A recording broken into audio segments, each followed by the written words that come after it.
बिस्मिल्लाहिर्रहमानिर्रहीम। पारा चनार और हुकूमत के दरमियान मुज़ाकरात कामयाब हो ही नहीं सकते, क्योंकि हुकूमत का वन पॉइंट एजेंडा है। और एजेंडा क्या है कि एक किसान है, उसके हाथ में लाठी है और शिकारी कह रहा है हमने जिन भेड़ियों को पाला है, हमने जिन लकड़ भग्गों को पाला है, हमने जिन दरिंदों को पाला है, वो चारों तरफ से तुम्हें घेरे हुए हैं।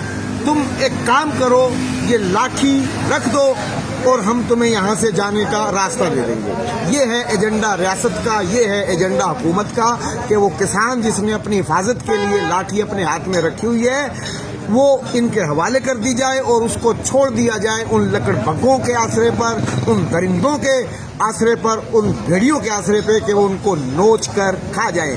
कितने अफसोस की बात है कि वो लोग जिन्होंने GHQ पे हमला किया, वो लोग जिन्होंने इमाम बारगांव में धमाके किए, वो लोग जिन्होंने खुद हुकूमत पाकिस्तान के इदारों के ऑफिस पे धमाके किए, उनकी पुष्पना कर रही है रियासत।